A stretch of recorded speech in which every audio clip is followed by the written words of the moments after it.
मैं आपको उत्सव में पहले सुनाता आया हूँ गया प्रसाद जी महाराज की बात, जिनको यहाँ के रास लीला वाले भी संत लोग और ब्रजवासी लोग भी अपना गुरु मानते थे।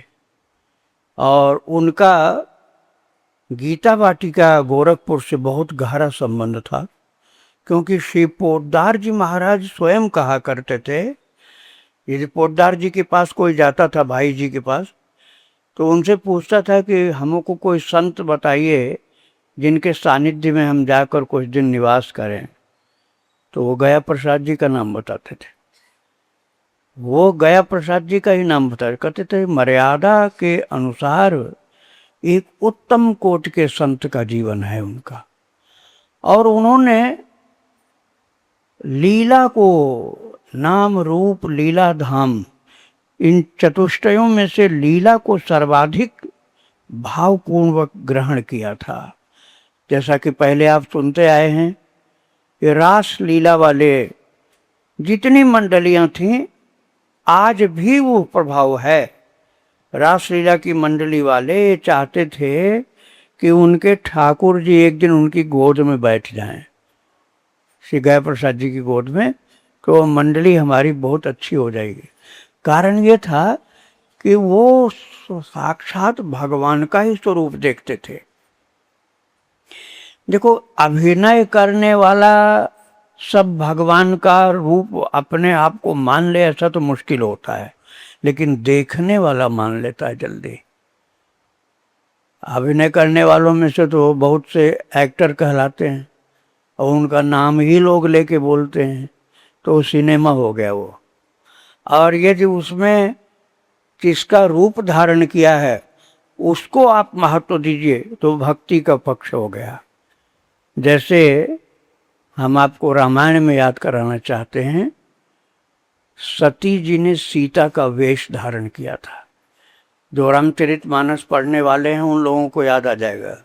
सती कीन सीता कर वेशा, शिव उर भयो विषाद विशेखा। सती कीन सीता कर वेशा, शिव उर भयो विषाद विशेख। केवल वेश ही तो धारण किया था।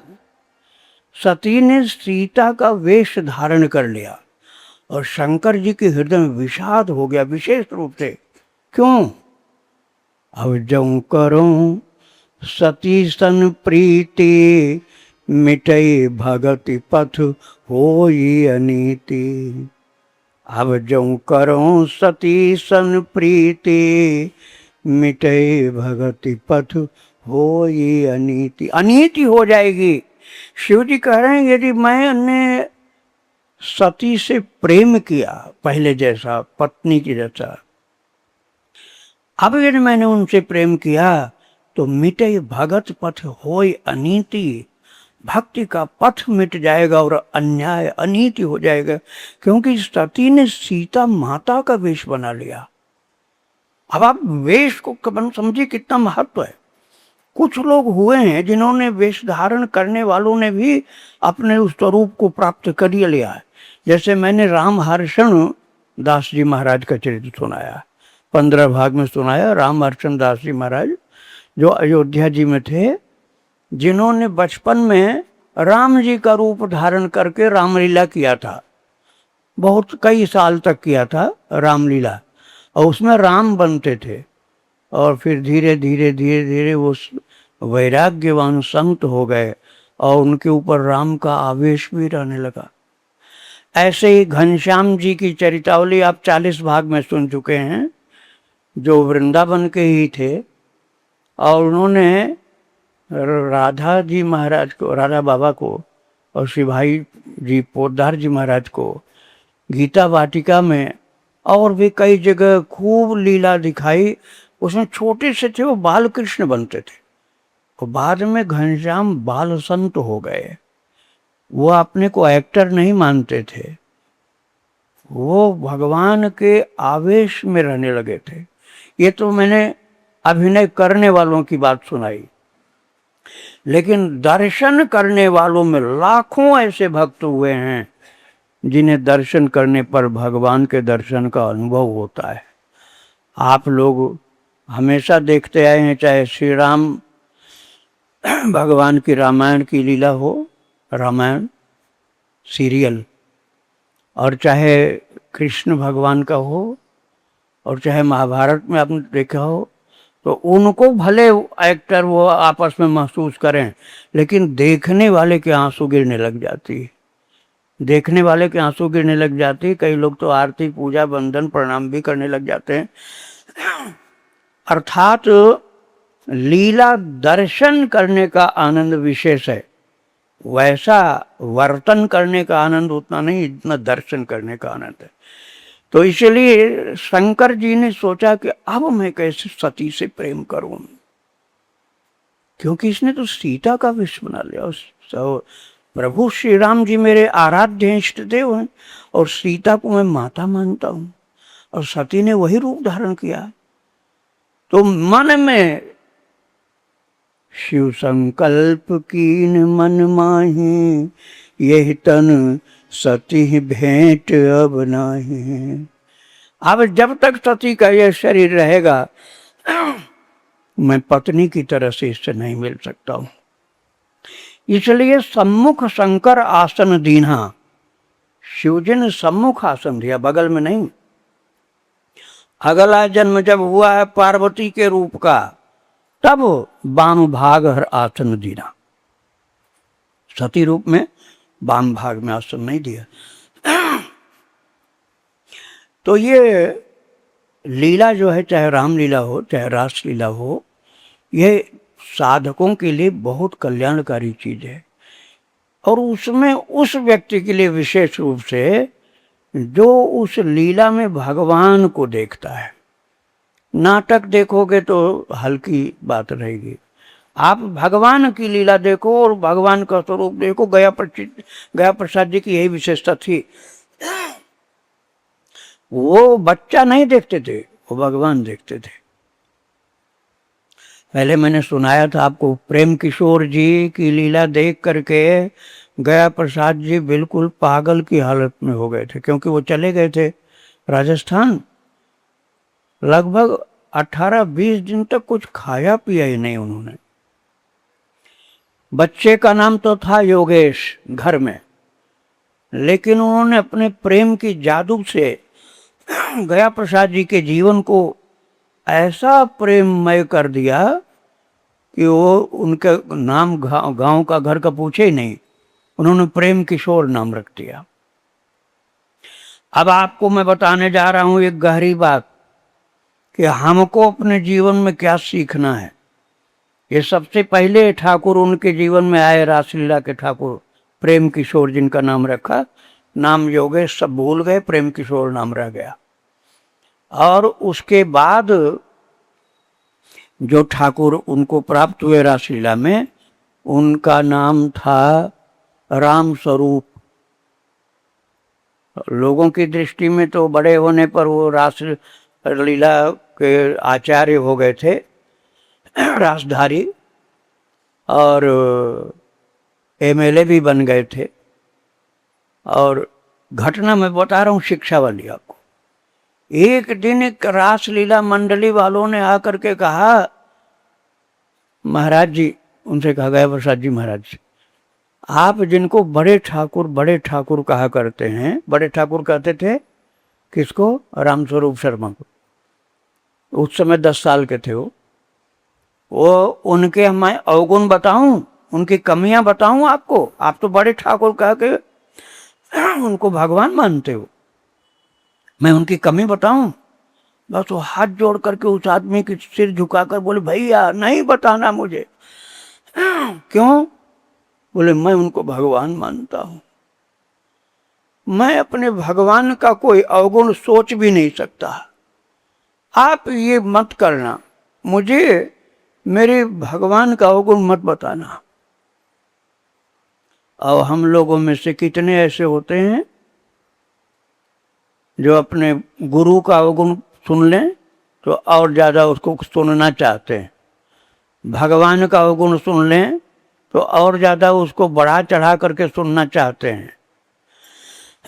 तो लेकिन श्री गया प्रसाद जी महाराज रास लीला में ठाकुर बनने वाले राम स्वरूप जी का अवगुण नहीं सुना। बोले ये मैं नहीं सुन सकता हूं। मिटे भगत पथ होई अनीति। यदि हम अपने भगवान में हम अवगुण देखेंगे तो भक्ति पथ मिट जाएगा। और आपको मैंने बताया था कि जितना प्रेम किशोर जी ने प्रेम की जादू किया वो अद्भुत था। तो वो कहा करते थे श्री गया प्रसाद जी कि यदि कोई रासलीला के ठाकुर को भगवान मान सके तो जो कार्य भगवान करते हैं वो कार्य वो करने लग जाएंगे। जो कार्य भगवान करते हैं वो कहते थे कि जो कार्य कृष्ण ने किया है कभी वो कार्य सब मेरे प्रेम किशोर जी ने किया मेरे साथ। उनसे एक दिन रासलीला के मंडली के लोगों ने पूछा कि महाराज जी ये वृंदावन में और बरसाना में ब्रज में लीला कब से हो रही है? बोले देखो पुराने युग की बात तो मैं नहीं जानता हूँ। मैं आपको बताऊं उत्तरकांड में लिखा हुआ है, काकभूषुंडी ने कहा है पूर्व जन्म की बात, करऊं सकल रघुनायक लीला, खेलऊं तहाँ बालकन मीला, खेलऊं तहाँ बालकन मीला, करऊं सकल रघुनायक लीला। मैं बच्चों में खेलता था। किसको बता रहे हैं ये बता रहे हैं गरुड़ जी महाराज को। गरुड़ जी मैं उस समय बच्चों में खेलता था और राम जी की लीला करता था। बहुत पुराने कई कल्प पहले की बात बताया। और भगवान राम जी की लीला कृष्ण और बलराम करते थे। जब कृष्ण बलराम का अवतार हुआ था तो राम जी की लीला करते थे। लाल की जय, राधा रानी की जय। भक्तों आप लोग यदि ब्रज में घूमे होंगे तो आपने करहला गांव सुना होगा। बरसाना के पास है करहला गांव। नृत्य गोपाल दास जी महाराज जो छोटी छावनी वाले अयोध्या जी में हैं वो करहला के ही हैं। वो करहला गांव सखियों का है। वहां पर अब से 500 वर्ष पहले राधे राधे, अब से 500 वर्ष पहले करहला में एक घमंड देवाचार्य नाम के संत हुए। घमंड देवाचार्य, उन्होंने बहुत दिन तक तपस्या की, बहुत भक्ति की, लेकिन कृष्ण का दर्शन नहीं हुआ। बहुत जप तप ध्यान सब कर लिया। तब बड़े दुखी हुए कि प्रभु हमने तो सब साधना की, आपका दर्शन नहीं मिला। तब उनको आवाज सुनाई पड़ी, आकाशवाणी हुई, निराश मत हो, तुम ब्रज के ब्राह्मणों के बच्चों को इकट्ठा करके कृष्ण लीला करवाओ और कृष्ण लीला करवाने से तुमको दर्शन प्राप्त हो जाएगा। तो उन्होंने अपने 2 बच्चों को ही राधा और कृष्ण बनाया। घमंड देवाचार्य जी ने अपने 2 बच्चों को ही राधा कृष्ण बनाया। और जब उन्होंने रात में तय किया कि अपने बच्चों को ही पहले बनाएंगे तो उनके घर में 2 मुकुट प्रकट हुए। एक मुकुट भगवान कृष्ण का था और दूसरा मुकुट था राधा रानी का, जिसको चंद्रिका कहा जाता है। तो एक चंद्रिका और एक मुकुट घमंड देवाचार्य जी को करहला गांव में अपने घर में प्राप्त हुआ। और जब उन्होंने रासलीला करवाना शुरू किया है तो अगले ही दिन वो दोनों बच्चे गायब हो गए। घमंड देवाचार्य जी के दोनों बच्चे गायब हो गए, कहीं मिले ही नहीं। तो बड़े दुखी होकर के रोने लगे कि ये क्या हुआ। तब फिर उनको आवाज सुनाई पड़ी कि वो दोनों बच्चे तुम्हारे यहाँ पैदा जरूर हुए थे, लेकिन ये साक्षात गोलोक के थे और सदैव गोलोक चले गए। और दोनों जो मुकुट और चंद्रिका थी वो भी अंतर्धान हो गई। फिर उनको आदेश मिला, घमंड देवाचार्य तुम राधिका रानी के बल से ही तो घमंड देवाचार्य कहलाते हो। उनकी इच्छा है कि ये लीला बंद नहीं करना है। अब जिन बच्चों से लीला करवाओगे उनके साथ 8 सखियां भी होनी चाहिए। केवल राधा कृष्ण नहीं, 8 सखियां भी होनी चाहिए। और वो कोई भी अंतर्धान नहीं होंगे, चिंता मत करना। वो पूरे जीवन तक रहेंगे, उसके बाद भगवत धाम को जाएंगे। तो श्री घमंड देवाचार्य जी ने अब मुकुट बनवाए, पहले तो प्राप्त हुए थे प्रकट, अब उन्होंने मुकुट बनवाए, चंद्रिका भी बनवाई, और 8 सखियां उसी गांव की इकट्ठा किया, बालकों को बनाया सखी। और फिर राधा कृष्ण भी इस तरह से उनके द्वारा ही रास मंडली का प्रादुर्भाव कलयुग में होने का प्रमाण मिलता है। सबसे पहले रासाचार्य वही थे, और उनके द्वारा ये परिपाटी इतनी ज्यादा विकसित हुई कि उनका पूजन लोग करने लगे कि घमंड देवाचार्य जी का पूजन करो तो रास में सफलता मिलेगी। किंतु जब बाद में श्री गया प्रसाद जी महाराज, जिनको पंडित जी महाराज कहा जाता था, उनका ही पूजन ये लोग करने लगे रासलीला वाले। और ये बताते हैं, मैंने तो बहुत बार दर्शन किया उनका, श्री गया प्रसाद जी का, तो रासलीला वाले बताते हैं कि जब हम लोगों के ऊपर संकट कभी आता है तो स्वयं श्री गया प्रसाद जी महाराज ही उस संकट को काटते हैं, और वो उस समय हमारे बीच में प्रकट हो जाते हैं। ऐसी अद्भुत शक्ति थी, देखने में बिल्कुल भोले भाले थे। श्री नाभादास जी महाराज ने भक्तमाल में बताया है कि यदि तुम इसी जन्म में अपना उद्धार करके भगवत धाम में पहुंचना चाहते हो तो भक्त दाम संग्रह करे, कथन श्रवण अनुमोद, सो प्रभु प्यारो पुत्र ज्यों बैठे हरि की गोद। कहते हैं कि भक्त दाम, दाम मतलब रुपया पैसा धन दौलत, भक्तों के चरित्र रूपी धन को इकट्ठा करो। कैसे? भक्त दाम संग्रह करे, कथन श्रवण अनुमोद, सो प्रभु प्यारो पुत्र ज्यों बैठे हरि की गोद। जैसे कोई अपने बच्चे को गोद में प्यार से बैठावे, ऐसे आपको भगवान प्यार से अपने गोद में बैठाएंगे। कब बैठाएंगे? जब ये धन आपके पास होगा। कौन सा? भक्त दाम, भक्तों के चरित्र का दाम अर्थात धन। वो कैसे मिलता है? कथन श्रवण अनुमोद, कहना या सुनना या अनुमोदन करना, मतलब उसकी प्रशंसा करना, उस व्यक्ति को बढ़ावा देना जो इस कार्य में लगा हुआ है। जैसे लिंक भेजना, जैसे आप उसको बताना कि भाई वो सुनो, बहुत जल्दी कल्याण होता है, प्रेम के आंसू गिरने लग जाती, भक्ति प्राप्त होती, यह अनुमोदन है। तो बहुत सरल तरीका है। इसलिए मैं जब उत्सव होता है तो किसी संत की बात जरूर थोड़ा वैसे भी सुनाता ही रहता हूँ। तो मैं आपको पहले कई उत्सवों से सुना रहा हूँ श्री महाराज गया प्रसाद जी की, जो पंडित जी महाराज कहे जाते थे, उनका चरित्र। तो आपने सुना था कि किस प्रकार से प्रेम किशोर जी के प्रेम के द्वारा उन्होंने गृह त्याग कर दिया और आ करके गोवर्धन में रहने लगे। और पहले मिर्ची महाराज की धर्मशाला में रहते थे, बाद में उन्होंने मिर्ची महाराज की धर्मशाला छोड़ दी, भिक्षा पर रहने लगे। भिक्षा कभी मिलती थी कभी नहीं मिलती थी, बहुत पुरानी बात है ये, 1939 की बात है।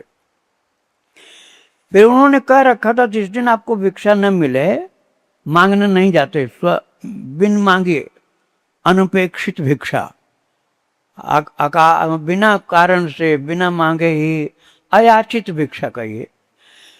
तो जिस दिन नहीं मिले उस दिन मिर्ची महाराज के यहाँ भोजन होता था उनका। बाद में तो लोग जब जान गए कि एक बहुत अच्छे संत हैं तो खिलाने वालों की भीड़ लग गई। तब वो उपाय करते थे, अब सबके यहाँ तो कर नहीं सकते भोजन, तो बड़ा टाइम जाएगा बेकार। वो कहते थे देखो भाई, हम उसके यहाँ भिक्षा करेंगे जो अपने यहाँ रासलीला करवाएगा। तो रास मंडली वाले बड़े खुश हो गए कि हमारा तो जीविकोपार्जन का साधन हो गया तैयार, ये लोग रासलीला कराएंगे तभी पंडित जी महाराज भोजन पाएंगे इनके यहाँ। तो खूब रासलीला का प्रचार होने लगा। और रासलीला वाले जो टाइम नहीं दिए तो कहते थे देखो और संतों को भी भोजन कराओ, और जो गरीब लोग हैं या ब्राह्मण लोग हैं सबको भोजन कराओ, तब मैं उनके साथ करूँगा, अकेले नहीं करूँगा। शुरू में तो भोजन की भी परेशानी थी भिक्षा की, लेकिन बाद में तो उनके साथ भंडारा होता था। जहाँ भंडारा हो या रासलीला हो वहीं वो प्रसाद पाते थे। किंतु कभी कभी कोई गरीब आ जाता था, वो कहता था महाराज जी मेरे पास इतना सामर्थ्य नहीं कि मैं रासलीला करवाऊं या इतना बड़ा भंडारा कराऊं, तो क्या मेरे यहाँ नहीं पाएंगे? गरीब का नाम सुनकर पिघल जाते थे वो, कहते थे मैंने गरीबी देखी है इसलिए मैं आपके यहाँ पाऊंगा। केवल मिर्ची महाराज के यहाँ कोई भी शर्त नहीं रखते थे कि रासलीला कराओ या भंडारा करो। मिर्ची महाराज का बड़ा एहसान मानते थे कि मैं घर छोड़ के आया था तो इन्होंने आवास भी दिया था, भोजन भी दिया था। उनके यहाँ कुछ बोलते नहीं थे, जो मिले सो पाते थे। और जगह के लिए या तो रासलीला या भंडारा कराओ। एक गरीब आदमी आया और उसने कहा महाराज मेरे पास कुछ नहीं है, एक दिन कोई मौका मिल जाए तो मेरे यहाँ भी पा लीजिए। तो जो उनका सेवक था उसने कहा महाराज एल्युमिनियम के बटलोई में बनाया है, एल्युमिनियम की बटलोई में आप पाओगे? तो गया प्रसाद जी का भाव देखिए। उन्होंने कहा भैया ये ब्रजवासी है, इसके यहाँ तो कन्हैया पाते हैं, इसके यहाँ एल्युमिनियम की बटलोई में बना हुआ तो भगवान कृष्ण खाते हैं। मैं तो कृष्ण का सेवक हूं ना, इसलिए मैं जरूर पाऊंगा।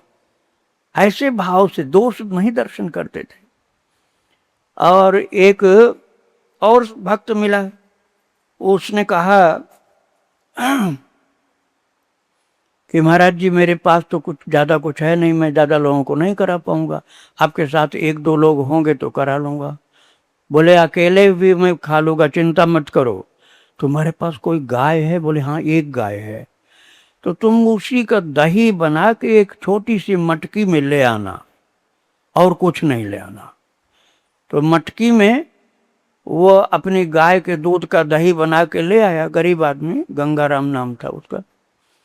तो जब वो आनंद विभोर था कि पंडित जी आज मेरे घर भोजन करेंगे, अर्थात गया प्रसाद जी, ऐसे संत मेरे यहाँ प्रसाद पाएंगे, और मस्ती में दही की मटकी उछालते हुए खूब खुश हो रहा है, नाचता हुआ आ रहा। तब तक मटकी छूट के गिर गई धरती पर पट से। अब इतना उसको दुख हुआ कि वो रोने लग गया और रो रो के धरती पर गिरने लगा। बाबा अब क्या होगा? वो तो फूट गई।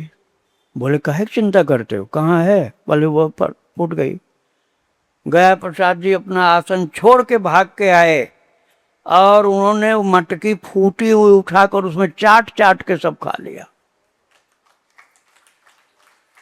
बोले गरीब के यहाँ हमको पंडिताई और अपनी साधुगिरी नहीं दिखानी है, उसके भाव को देखकर जो उसकी मटकी के टुकड़ों में लगा था वही खा गए। ऐसा भाव था उनका। ऐसी कोई गरीब आता था ना, उसको कोई ना कोई टाइम निकाल के दे ही देते थे वो। और एक था भक्त ब्रजवासी घूरे राम, उसने कहा महाराज हम तो भोजन हम कहाँ से बना पाएंगे, साग खिलाएं, आपको साग खिलाएं तो खा लेंगे। बोले साग खा लेंगे, जिस दिन कोई भंडारा नहीं होगा उस दिन चलेंगे।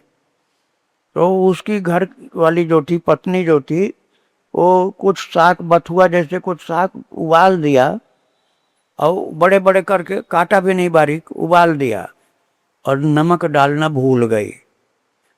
बाबा को दे दिया, बाबा भरपेट खाए, छोड़ा ही नहीं कुछ। और उसके बाद जब चले गए तब वो दोनों पति पत्नी, कुछ बचा हुआ था कढ़ाई में, वो लेके बैठे। तब तो देखा कि इसमें तो नमक भी नहीं।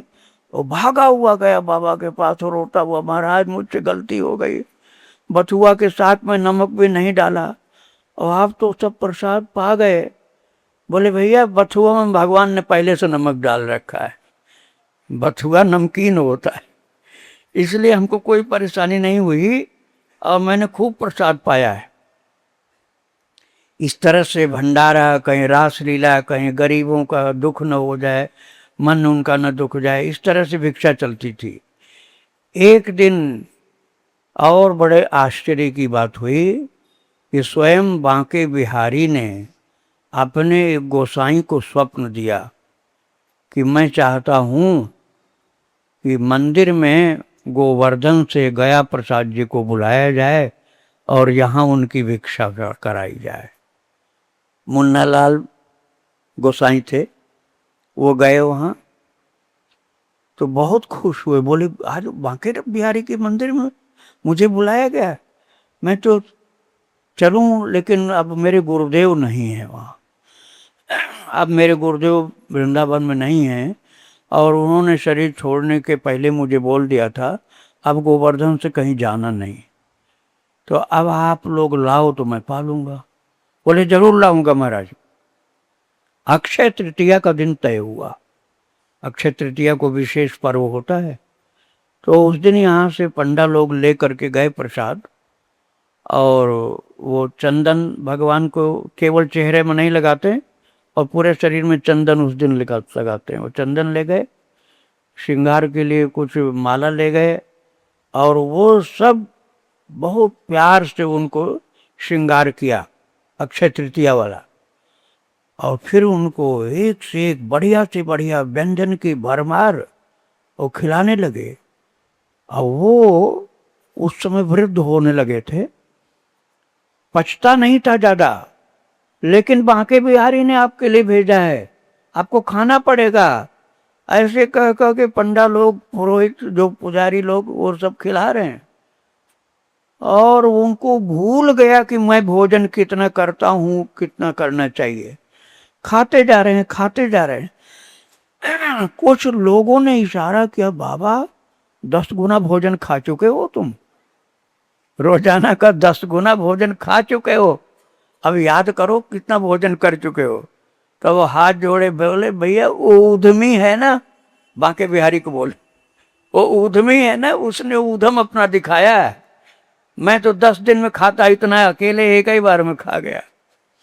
इस तरह से भिक्षा की उनकी लीलाएं, भिक्षा के कार्यक्रम चला करते थे। श्री राधे राधे। भक्तों, राधा रानी के प्रति संतों का जो भाव होता है वो ब्रज में प्राय 3 प्रकार में से एक होता है। एक तो है वात्सल्य भाव, अर्थात श्री जी मेरी पुत्री हैं, ये वात्सल्य भाव, पुत्री हैं ये मानना वात्सल्य भाव। और एक है सखी हैं, मैं उनकी छोटी सखी हूँ, वो मेरी बड़ी सखी। और एक और है स्वामिनी का भाव। यही 3 भाव मुख्य रूप से होते हैं, किंतु एक घटना कुछ दूसरी प्रकार की घटी थी, मैं वो सुनाना चाहता हूँ। श्री गया प्रसाद जी का एक भाव ये था कि राधा रानी स्वयं कृष्ण ही हैं। वो कहते थे कि कृष्ण ही राधा रानी है।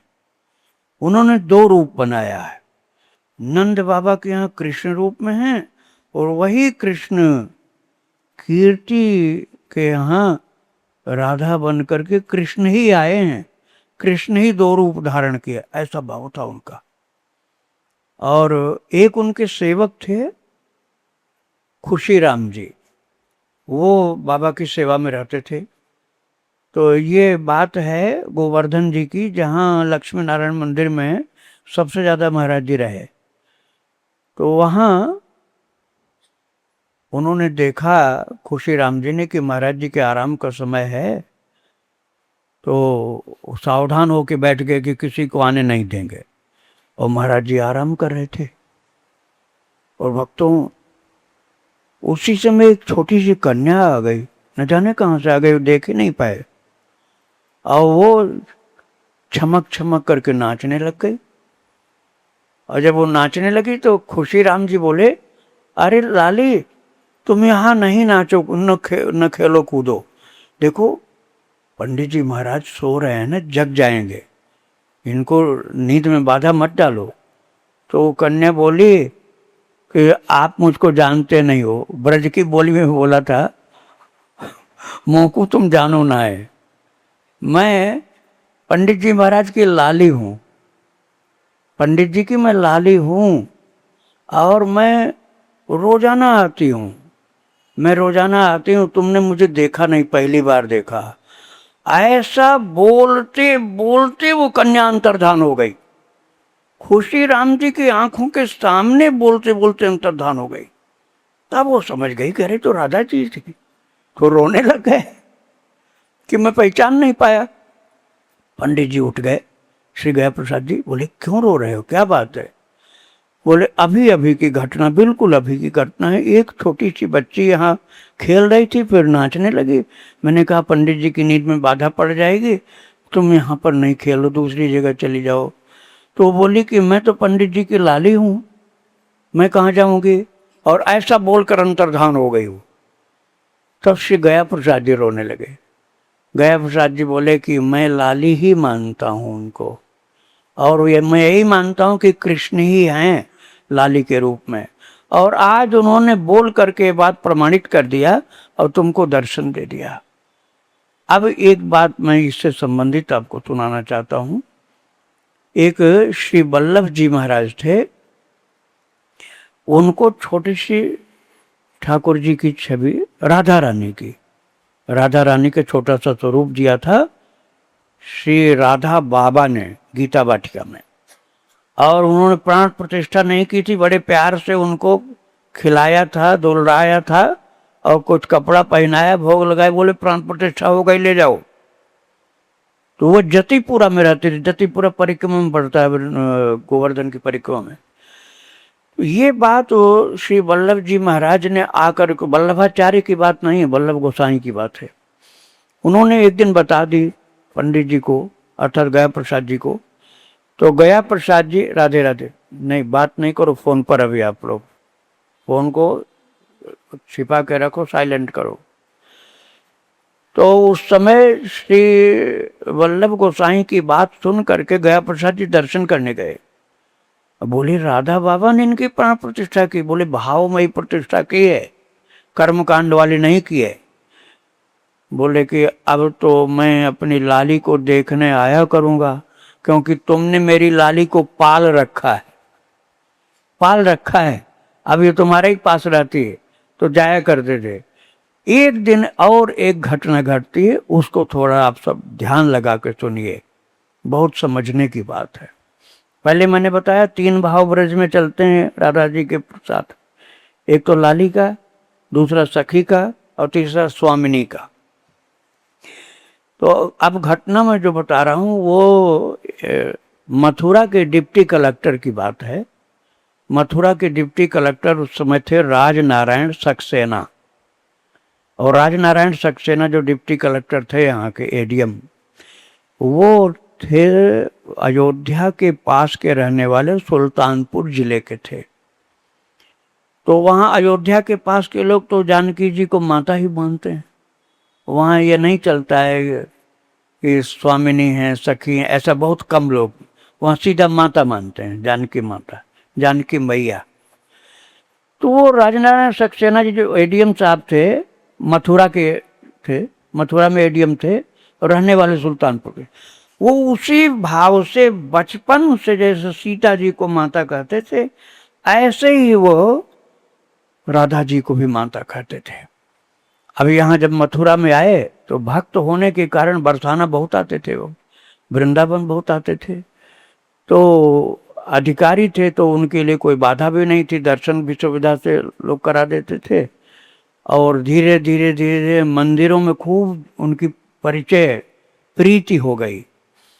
अब जितने बड़े बड़े मंत्री आवे, चाहे गवर्नर साहब आवे, चाहे राष्ट्रपति आवे, और चाहे कोई कैबिनेट मिनिस्टर आवे, चाहे और कोई प्रतिष्ठित आवे, तो कलेक्टर साहब जो थे यहाँ के थे, मथुरा के कलेक्टर, वो राजनारायण सक्सेना को बोलते थे कि देखिए आपकी सब जगह जान पहचान है, हम लोग तो जानते नहीं, तो आप ही इनको दर्शन कराने के लिए ले जाएं। तो हर जगह दर्शन कराने वो जाते थे। और वो कहते थे कि यदि मैं यहाँ से ट्रांसफर करा गया, मतलब मेरा ट्रांसफर यदि यहाँ से हुआ तो मैं इस्तीफा दे दूंगा। राजनारायण सक्सेना जी कहते थे यदि मेरा ट्रांसफर हुआ तो मैं इस्तीफा दे दूंगा, क्योंकि मैं ब्रज छोड़ के अब नहीं जाऊंगा कहीं। और भगवान ने उनकी खूब सुनी, उनको ट्रांसफर उनका नहीं हुआ, कहीं जाना भी नहीं पड़ा। उनके द्वारा जो नंदगांव का मंदिर है, बरसाना का मंदिर है, वहाँ के ट्रस्ट के कुछ विवाद थे वो भी बड़े आसानी से सुलझा दिए गए, और बहुत सहयोग करते थे। कहीं भी कोई बड़ा कार्यक्रम धार्मिक होता था तो राजकीय सहयोग भी खूब करते थे वो। उनके द्वारा सब लोगों को बड़ा सुख मिल जाता था। और जब वो रिटायर्ड हुए तो बरसाना में जो राधा रानी का मुख्य मंदिर है, उसी मंदिर के नीचे कोठरी में उन्होंने अपना आवास बना लिया। वो लौट के सुल्तानपुर नहीं गए, एक पैसा जीवन में रिश्वत नहीं कमाया था, और सुल्तानपुर नहीं गए, बस बरसाना में मंदिर के नीचे कोठरी में अपना निवास बना लिया। और रहनी सहनी कैसी थी, छोटी बच्ची भी आवे बरसाना की तो उसका पैर छूते थे। छोटी बच्ची कभी माता आ जाए तो उसका पैर छूते थे। और सबके लिए अपनी पेंशन से बच्चियों के लिए भंडारा करते थे, बहुत प्रेम से भंडारा खिलाते थे, तो कुछ दक्षिणा भी देते थे, ऐसा भाव था उनका। और माताएं इतनी खुश थी उनके ऊपर, बच्चियां भी इतनी प्रसन्न थीं कि आशीर्वाद देती थीं। वो डिप्टी कलेक्टर साहब को आशीर्वाद देती थी, रिटायर्ड हो गए थे अब। कहती थी श्री जी का खूब प्रेम तुमको प्राप्त हो, श्री जी तुम्हें दर्शन दें, आप बहुत भाव से सेवा हम लोगों की करते हैं, आपको श्री जी खूब प्यार करें, ऐसे खूब आशीर्वाद मिलता था उनको। और महाराज अब वो शिष्य किसके थे, इस बात को समझो आप। वो शिष्य थे श्री हरि बाबा जी के। हरि बाबा जी का चरित्र आप सुने होंगे, 34 भाग में चरित्र है उनका। हरि बाबा को गुरु मानते थे, उनके शिष्य थे वो। और हरि बाबा से उड़िया बाबा का बहुत घनिष्ठ प्रेम था, बहुत घनिष्ठ प्रेम था। और उड़िया बाबा के शिष्य थे श्री गया प्रसाद जी, पहले मैं आपको बता चुका हूं। इस कारण से वो कभी कभी गया प्रसाद जी के पास पहुंच जाते थे, वैसे तो हरि बाबा के ही पास आते थे, गुरुदेव के पास। एक दिन की घटना है, अब उस घटना को समझो आप। श्री राजनारायण सक्सेना जो पहले डिप्टी कलेक्टर थे मथुरा जिले में, एक दिन एक सिद्ध पुरुष का दर्शन करने गए। तो जब दर्शन करने गए तो उन सिद्ध पुरुष ने ऐसे ही पूछ लिया कि आपका राधा रानी के लिए क्या संबंध है, क्या भाव है आपका। तो उन्होंने निष्कपट भाव से बोल दिया, जैसे अयोध्या जी में उनका भाव था, कि मैं तो राधा रानी को अपनी बेटी मानता हूँ, मेरा वात्सल्य भाव है। फिर बोले कि नहीं, ये ऐसा तो दूसरे लोग मानते हैं, लेकिन मैं तो माँ मानता हूँ। ऐसा पहले उन्होंने बताया, हरि बाबा ने, ऐसा यहाँ माना जाता है। बोले नहीं, मैं तो माँ मानता हूँ, मैं माँ मानता हूँ। और वही भाव उनका पुष्ट था, बचपन से ऐसा अभ्यास। तो माँ मानते थे उस बात को। उन्होंने उस सिद्ध रसिक से बताया, मैं तो माँ मानता हूँ, और लोग बेटी मानते हैं, लेकिन मैं तो माँ मानता हूँ। बोले नहीं, ऐसा नहीं चाहिए, कोई यहाँ माँ नहीं मानता, उनको बेटी ही मानते हैं, तुम भी बेटी मानो। बोले महाराज मैं कोशिश करूँगा, मैं तो माँ मानता हूँ। अब माँ मानते हैं इस भाव से परिवर्तन बेटी की तरफ करना था उनको। तो उनको बड़ा दुख होने लगा कि जिसको जीवन भर मैंने माँ माना है, उसको बेटी कैसे मानूं। तो अब बेटी मानने में उनको चक्कर सा आने लगा, घबराने लगे। सावधानी से सुनिए, थोड़ा सा मन इधर उधर मेरा चला जाता तो बिगड़ जाता। अभी बीच में बिगड़ा था, किसी की तरफ मैं देखने लग गया था। तो वास्तव में वो माँ मानते थे राजनारायण सक्सेना, लेकिन अब वो सिद्ध पुरुष जी कह रहे हैं कि बेटी मानना चाहिए, या तो सखी मानो या स्वामिनी मानो। बोले महाराज मैं कोशिश करूंगा। लेकिन जब कोशिश करने लगे तो रोने लगे कि मैं माँ को बेटी कैसे मानूं। अब वो उस समय हरि बाबा का शरीर नहीं रह गया था। तब वो गए पंडित जी के पास, और पंडित जी अर्थात गया प्रसाद जी के पास जब गए, बोले मैं बहुत एक समस्या में पड़ गया हूँ महाराज जी। सब कहते हैं कि या तो सखी मानो या स्वामिनी मानो, और या तो लाली मानो, बेटी मानो। अब मैं तो माँ मानता हूँ। अब मैं कोशिश करता हूँ तो मेरी जान से निकलती है, मैं भाव नहीं बदल पा रहा हूँ। अब मैं क्या करूं, आप मेरी रक्षा करिए। तो उन्होंने कहा घबराओ मत, भगवान के यहाँ सब भाव स्वीकार किए जाते हैं। तुम्हारी जो प्रीति है माँ वाली जो है वो वही रहेगी, और राधा रानी उसी भाव को स्वीकार कर लेंगी। तो राजनारायण सक्सेना जी बोले कि महाराज जी आप ये लिख कर दीजिए, क्योंकि आपका लिखा हुआ मेरे पास रहेगा, तो जब मेरा मन चंचल होगा, मैं परेशान होऊंगा तो पढ़ लिया करूंगा। जब मैं डामाडोल होऊंगा तो मैं वो आपका लिखा हुआ पढ़ लूंगा कि आपका जो भाव है वही वो राधा रानी स्वीकार करेंगी, अर्थात आप माँ मानते हैं वही भाव स्वीकार कर लेंगी। अब लिखा हुआ रख लिया, उसको पढ़ लेते थे कई बार दिन में। और जब यहाँ से वृंदावन से गए, और वृंदावन से जा करके वो फिर पहुँचे हैं बरसाना, तो बरसाना में जब विश्राम करने लगे, सोने लगे, तो उन्होंने स्वप्न देखा कि साक्षात राधा रानी पधारी हैं सिंहासन पर बैठी हुई। और सिंहासन पर बैठी हुई आई, और उन्होंने जैसे अपने बच्चे को कोई माता दुलार करे, ऐसे राजनारायण सक्सेना को दुलार करते हुए गोद में ले लिया उन्होंने, और दुलार करते हुए पुचकारते हुए, जैसे अपने बच्चे को माँ पुचकारती है, ऐसे दुलार करते हुए उनके पूरे शरीर पर हाथ फिरा रही हैं, कह रही हैं मैं माँ ही हूँ, मैं तुम्हारी माँ हूँ, आनंद से मेरी गोद में विश्राम करो। और दर्शन किया प्रत्यक्ष, सब उनके साथ घटना घटी है। उसके बाद राधा रानी अंतर्धान हो गई, और महाराज उठ के भागे हैं वो वहाँ से, और गया प्रसाद जी के पास आए, क्योंकि हरि बाबा का शरीर उस समय नहीं था। तो गया प्रसाद जी के पास फिर आए, जिन्होंने बताया था कि आपके संबंध को स्वीकार कर लेंगी। मेरी लाली मेरी बात को मना नहीं करेगी, ऐसा कहा था गया प्रसाद जी ने, कि मेरी लाली मेरी बात को मान जाएगी, मना नहीं करेगी, तुम उसको अपनी माँ ही मानो, वही संबंध स्वीकार कर ली। अब आए तो खूब रो रहे, पहले से ज्यादा रोते हुए आए। तो गया प्रसाद जी बोले कि अब क्यों रो रहे हो? बोले करोड़ों जन्म में वो काम नहीं हो सकता था जो आपने एक दिन में बना दिया मेरा। मैं तो माँ मानता था, लेकिन सब मुझे भटका रहे थे कि नहीं माँ मत मानो, लाली मानो, स्वामिनी मानो, सखी मानो। आपका लिखा हुआ पढ़ पढ़ करके, आपका आश्वासन विश्वास करके मैं सो गया, और रात में प्रत्यक्ष राधा रानी आई और मुझे गोद में लिटा करके मेरे शरीर पर हाथ फेरा और कहा कि मैं माँ ही हूँ तुम्हारी। अब मुझे वही दर्शन मिला है, अब मेरा सब दुख मिट गया।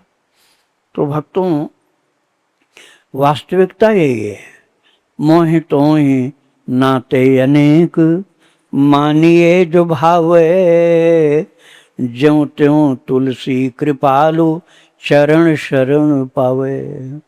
हमारा और भगवान के साथ जो पक्का रिश्ता है वो कई रूप का है। आपके मन में जो प्यारा लगता है वही रिश्ता मान लो, भगवान आपके उसी रिश्तों को स्वीकार कर लेते हैं। देखो, भक्ति का मार्ग ऐसा है जिसमें आपको बहुत विद्वान होने की आवश्यकता नहीं होती, केवल आपको श्रद्धा के साथ मान लेने की आवश्यकता। ज्यादा विद्वान को शंका बहुत रखती, संशय बहुत रखता है, खोजते रहते हैं कि कितना बाहर खोज लें, क्या जान लें, लेकिन पता कुछ नहीं चलता है। आप श्रद्धा से मान लो तो श्रद्धा वाले की विजय हो जाती है। मैं जब पहले जब 38 भाग में गया प्रसाद जी का चरित्र सुनाया था, तो एक चरित्र उसमें बीच में सुनाया था, उसको थोड़ा स्मरण कराते हुए कुछ बातें मैं बताऊंगा। मैं इसलिए बता रहा हूँ कि एक दिन वो मेरे पास आए थे, एक जो ठाकुर जी, छोटे ठाकुर कहे जाते थे, छोटे ठाकुर, वो मेरे पास आए थे। अब वो इस समय लगभग 74 साल के उम्र के हैं, लेकिन जब वो गया प्रसाद जी के देख रेख में लीला में ठाकुर बनते थे, तब उनकी उम्र थी 4 साल। देखने में 3 साल के लगते थे 5 साल के, 3 4 साल 5 साल के बीच के थे। तो एक दिन जबरदस्ती उनको कुछ खिला पिला दिया, तो मना करे थे, नहीं खिलाओ, बच्चा है, बाल ठाकुर हैं, छोटे ठाकुर हैं, इनको मैं खिलाओ। खुद खिला दिया। उल्टी होने लगी थी स्टेज के पीछे श्रृंगार कक्ष में, मैं उसको विस्तार से सुना चुका हूँ। जो घटना असंभव है वो घटी थी। श्री गया प्रसाद जी उनको साक्षात भगवान का बाल रूप मानते थे, कि बाल रूप में कन्हैया है, इसलिए उनको गोद में उठा के सारी उल्टियां वो पी गए। और ये देखा था वहां के मंडली के लोगों ने, बाहर के लोग नहीं देख पाए, लेकिन मंडली के लोगों ने देखा था। माँ बाप भी हैरान रह गए कि हम लोग भी ऐसा नहीं कर सकते हैं, किंतु उनको तो साक्षात भगवान के छोटे से स्वरूप दिखते थे। वो एक दिन हमारे यहाँ आए थे, तो मैंने उनसे इस विषय में बात भी की थी। उन्होंने कहा हमको तो कुछ पता नहीं है, लेकिन बाबा को कुछ दिखता था, इसलिए बाबा ने ऐसा किया था। तो जैसा उन्होंने भगवान के प्रति अपनी भावना को दृढ़ किया था, वैसे चमत्कार होता था। एक दिन की घटना है, वो ठाकुर जी का श्रृंगार कर रहे थे, स्वयं बाबा कर रहे थे श्रृंगार स्टेज पर बैठाने के लिए, और वही भावना थी उनकी, बाल स्वरूप ठाकुर जी हैं। और जब श्रृंगार कर दिया तो सेंट लगाना था, इत्र लगाना था। इत्र के लिए जब वो मांगने को तैयार हुए कि इत्र ले आओ, तब जो एक व्यक्ति मिथिला वाले कहे जाते थे, उनको पता था कि आज इत्र नहीं है। उसी समय वो बोले, उनके बोलने के पहले एक आदमी भाग करके आया और 5-7 शीशी बहुत कीमती सेंट के ले आया, बहुत कीमती इत्र की शीशियां बड़ी बड़ी 5-7 लाया और सब दे दिया, महाराज जी करो आप श्रृंगार। खूब लगाया सेंट, सबको लगाया, एकदम सुगंधित सुगंधित वातावरण हो गया। और जाके वो बैठ गया। मुश्किल से 30-40 लोग उस समय श्रोता होंगे, दर्शक होंगे। लेकिन फिर उसके बाद लोगों ने जानना चाहा कि ये इत्र कहाँ से लाए हो इतना कीमती, तो वो आदमी दिखला ही नहीं पड़ा कहीं। लोग हैरान रह गए कि इतनी शीशियां उसी समय अचानक ले आया, वो आदमी गया कहाँ जब उनको जरूरत थी। इसी तरह से एक दिन खुली जगह पर रासलीला हो रही थी, वहां वितान अर्थात पांडाल नहीं बना था। तो तब तक बारिश होना शुरू हुई, थोड़ी थोड़ी बारिश होना शुरू हुई, बूंदें पड़ने लगी। तो सबसे ज्यादा चिंता हुई महाराज जी को, गया प्रसाद जी को चिंता हुई कि अरे ठाकुर जी भीग जाएंगे, राधा रानी भीग जाएंगी, सब सखियां भीग जाएंगी, सखा लोग भीग जाएंगे, अब क्या करें। कुछ 10 लोग थे उस समय, 8 सखियां और राधा कृष्ण को मिलाकर 10। और जब बूंदें पड़ने लगे, तेज नहीं हुई थी, और बाबा परेशान कि अब क्या करें हम। एक आदमी भागा हुआ पीछे से आया और महाराज 5 छाता उसके पास, बड़े बड़े बड़े सुंदर चमकीले 5 छाता झटपट दिया, लगा दीजिए सबके ऊपर, 2-2 के ऊपर एक एक छाता, 2-2 के ऊपर एक एक छाता लगा दिया। कुल 10 मिनट बारिश हुई, उसके बाद बादल छट गए। और तब उन्होंने कहा भाई छाता जिसका उसको दे दो वापस। बोले भैया छाता वाले ले जाओ छाता अपना, तो वहां छाता वाला था ही नहीं, छाता लेने कोई आया ही नहीं। और सबने कहा महाराज छाता वाला कौन था, हम लोग नहीं जाते, यहाँ तो कोई है नहीं। ऐसी घटनाएं घटती थी उनके साथ, जब पता चलता था कि प्रत्यक्ष प्रभु लीला करते हैं इनके साथ। यदि आप लोगों ने उनका दर्शन किया हो, वहाँ दान घाटी है ना जगह परिक्रमा में, वहीं पर लक्ष्मी नारायण मंदिर है, तो उसके आंगन में एक नीम का पेड़ अब भी है। बाबा पहले अपनी पीठ खुजलाया करते थे उसके सहारे बैठकर, दूसरे से सेवा नहीं लेते थे। एक दिन अभी झूला का भजन आप लोग सुन रहे थे ना, देखो झूलत नंद किशोर, तो ऐसे ही एक दिन बाल कृष्ण के लिए झूला डाला गया, राधा कृष्ण के लिए, उसी नीम के पेड़ में। तब उनका ध्यान गया, अरे ये तो नीम का पेड़ कितना भाग्यशाली, इस पर राधा कृष्ण झूला झूल रहे हैं। एकदम दृष्टि बदल गई उनकी कि नीम का पेड़ जो है ये तो भगवान का पार्षद है। अब मैं पीठ खुजलाता था इससे, पीठ में खुजली होती तो खुजली करता था।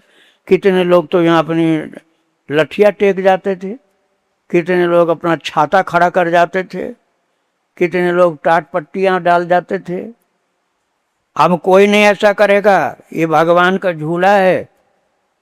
और परिक्रमा किया, कीर्तन कर करके परिक्रमा किया, और उसके बाद रोजाना प्रणाम करने लगे नीम के पेड़ को, और सबसे करवाने लगे।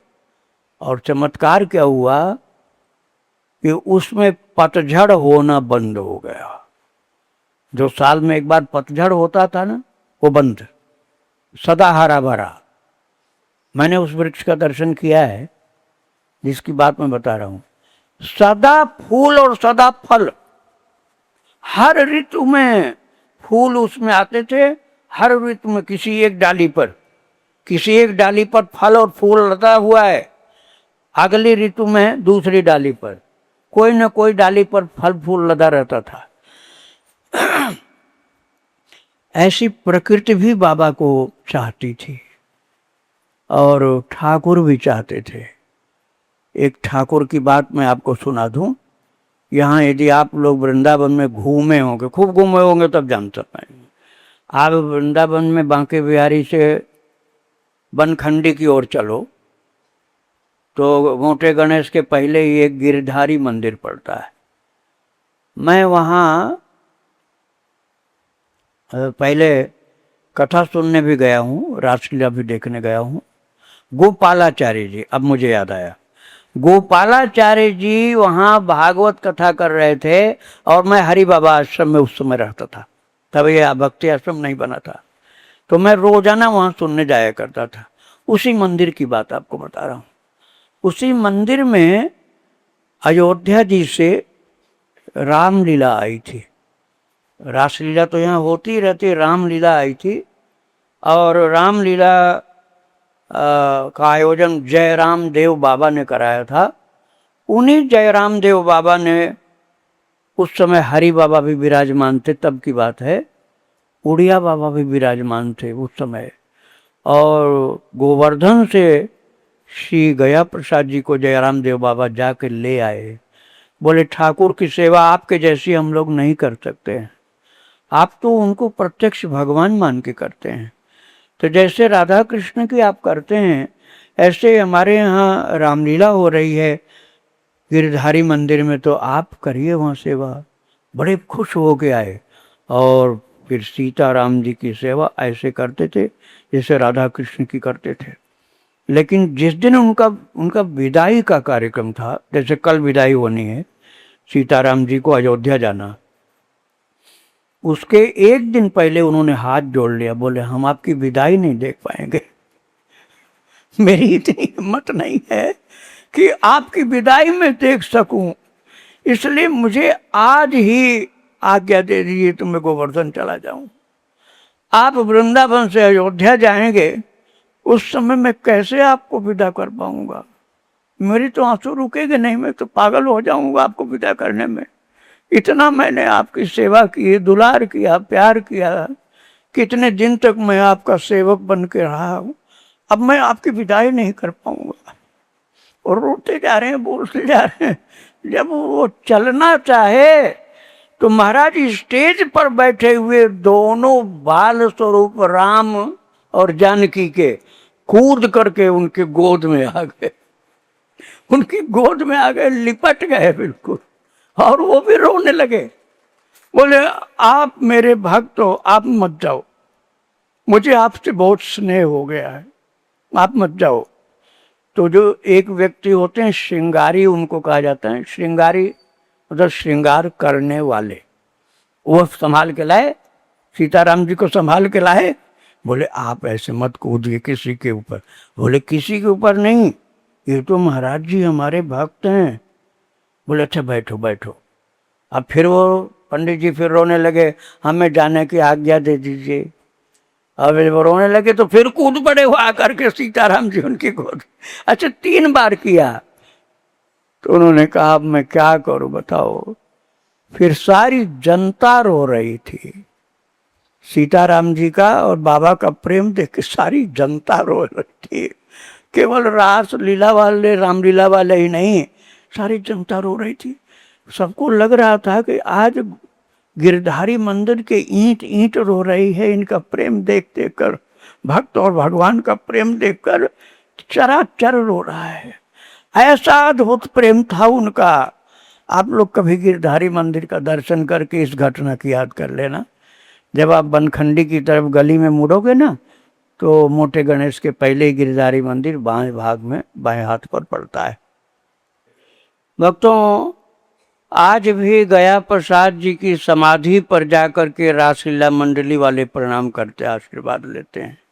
और जब वो शरीर से विराजमान थे तो विशेष रूप से बाल कृष्ण उन्हीं की गोद में जैसे पलते पोसते थे, आशीर्वाद खिलाते थे, अपने हाथ से खिलाते थे। और उनको ये ध्यान रहता था कि इनको सर्दी जुकाम तक न हो जाए। खूब खिलाते थे, जो मांगे तो खिलाते थे। और वो रासधारी ठाकुर भी उनको खिलाते थे। और एक दिन तो आधौटा दूध, बाबा तो 100 ग्राम दूध मुश्किल से पीते थे, आधौटा दूध आधा किलो से भी ज्यादा गाढ़ा गाढ़ा रबड़ी की तरह। और बालकृष्ण ने कहा कि आपको पीना पड़ेगा, आपको पीना पड़ेगा, तब पिला दिया और उनकी तबीयत नहीं खराब हुई। ऐसे वो भी खिलाते थे, लेकिन वो ही देखते थे कि ये ठाकुर की तबीयत खराब ना हो। आप लोगों ने घनश्याम ठाकुर की चरितावली सुनी होगी, 40 भाग में मैंने सुनाया था। श्री राम शर्मा के भाई, रासलीला वाले श्री राम शर्मा, जिनकी रासलीला गीता वाटिका में भी होती थी गोरखपुर में। तो वो यहीं उड़िया बाबा का आश्रम है, हमारे आश्रम के बगल में ही है, बीच में एक आश्रम है। तो यहीं पर उनकी घनश्याम ठाकुर की लीला हो रही थी। और घनश्याम ठाकुर ही स्वयं कृष्ण बने थे उस समय। घनश्याम ठाकुर स्वयं कृष्ण बने थे जब की बात है। राधे राधे बच्चों, राधे। तो घनश्याम ठाकुर कृष्ण बने थे और बगल में दावानल कुंड है। तो बाल स्वभाव से ठाकुर अपने सखाओं सहित दावानल कुंड में खेल कूद करने लगे। अब जाड़े का टाइम था, तो गया प्रसाद जी को लगा कि इन लोगों को कहीं ठंड न लग जाए, ये बीमार न पड़ जाएं। तो बोले निकलो निकलो, तुम लोग निकलो, बीमार हो जाओगे, निकलो। लेकिन कोई सुनने को नहीं तैयार। तो उन्होंने एक लकड़ी छोटी सी पेड़ की तोड़ी, संटी छड़ी समझो, और बनावटी क्रोध दिखाया, आंख झूठ मूठ की चढ़ाया और झूठ मूठ के दांत किटकिटाया अपना। बोले निकलो जल्दी से तुम लोग, निकलो जल्दी से तुम लोग। और जब छड़ी दिखाया तो जैसे यशोदा माता की छड़ी देख के कन्हैया रोने लग जाते, बिल्कुल वैसे ही वो घनश्याम ठाकुर रोने लगे। और जब वो, और सब तो रो रो के भगे, मारा किसी को नहीं था, केवल दिखाया था। और घनश्याम ठाकुर कांपने लगे, ऐसे कांपने लगे वैसे जैसे भगवान कांपते हैं यशोदा माता के भय से, ऐसे कांपने लगे। जैसे बिल्कुल यशोदा वाला भाव प्रकट हो रहा। लेकिन उस समय तो घबरा गए पंडित जी, गया प्रसाद जी घबरा गए। उन्होंने छड़ी फेंक दी और झट से जाकर गोद में उठा लिया। बोले लालन, लालन तो रो नहीं, रो नहीं, हम कुछ नहीं करेंगे, हम कुछ नहीं करेंगे। बहुत मुश्किल से उनको रोका। अंतर्यामी थे, लेकिन लीला में बिल्कुल भगवान के सम्मुख सामान्य हो जाते थे। संत लोग आते थे, एक संत आए थे, वो गोवर्धन आए थे, यहाँ चले आए वृंदावन में, निधिवन में। और अब वो सोचने लगे क्या करें। और उनको पता चल गया, बाबा को पता चल गया कि निधिवन में बैठा है जाके वो। तो उन्होंने अपनी संकल्प शक्ति से आह्वान किया है, ये भागते हुए पहुंचे। ऐसे ही कर दिया करते थे। बहुत सारी लीलाएं उनकी, उन लीलाओं को आगे मैं फिर सुनाऊंगा। आज गुरु पूर्णिमा होने के कारण पूजन का कार्यक्रम है, तो अब हमने बतलाया ना कि जन्मदिन तो भगवान व्यास भगवान का है, लेकिन उनके प्रतिनिधि स्वरूप वर्तमान गुरुजनों का भी पूजन करने की परिपाटी है। तो आप लोगों को ये मौका मिलेगा। वृंदावन बिहारी लाल की, राधा रानी की जय।